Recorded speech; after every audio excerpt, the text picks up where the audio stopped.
Oberyn Martell, number 6. I know a lot of people are talking about Pedro Pascal right now. It's crazy that he's even as big of a star after this show like this, man. Like, nobody wants to see Pedro, but he's knocking everything out the park. But we're not here to talk about Pedro. We're here to talk about Oberyn Martell books and TV show. Oberyn Mar- Oberyn Oberyn was so good because I was missing Ned Stark as I was watching the show. I watched the show before I touched the books. Oberyn, he brought me out of that funk, that Ned Stark. Like I still had a Ned Stark funk for that many. I think he came in the fourth or the third. Did he come at the third and then died at the beginning of the fourth? My memory is going crazy right now. 12 hours of work, but Oberyn came in and I was like, oh my god, I found a replacement to the Ned Stark emptiness void that I had because he was such a hero. It's crazy to say this about this character because he was so he was in whorehouses and had the bastard daughters and all type of craziness. He's a polarizing character to say the least. But anyway, man, Oberyn, his character design in the books is a little different than it is in the show. He had longer hair, I believe, in the books. He was I forget how he was handsome, but they described him in a different way. I mean, like maybe it was just the armor and the longer hair that was different. I think his weapon might have been a little different. He did use a spear, but he used something else. I think he might have used. I don't want to say two swords. It was something else, man. And then they didn't show him use the poison on his spear, but he did. He said it in the show, but like I wish they would have showed that.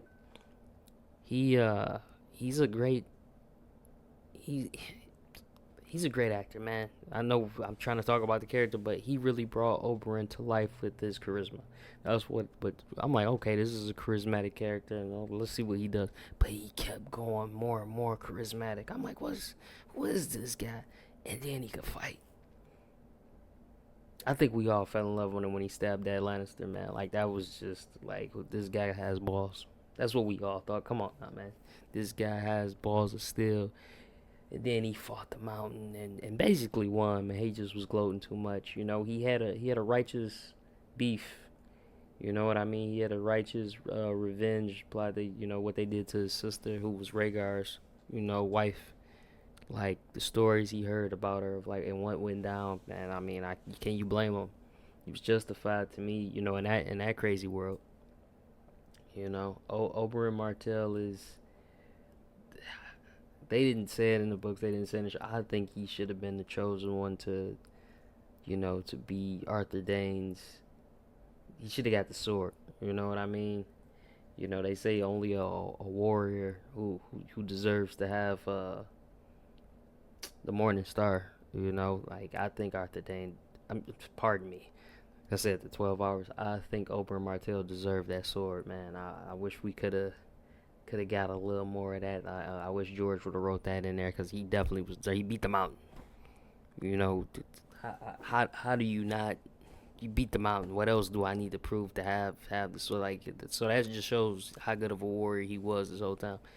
In the books, there was this little tiff he had. I can't remember the guy. Was it a red wine? I can't remember, but he took his soon to be bride's virginity with his door. He fought him, poisoned him. They said, but like he helped nurse the guy back together. So, you know, I don't think he really poisoned him. He's kind of a what do you call like not I guess due to ragging is like not, but you wouldn't say that because he didn't have that many. He's like anti-hero, man. You know what I mean? Like that's kind of what Oberyn's character is. I really enjoyed Oberyn, man. He made the show better at the time, before season 7 and 8. But that's it, man. Number 6, Oberyn Martell.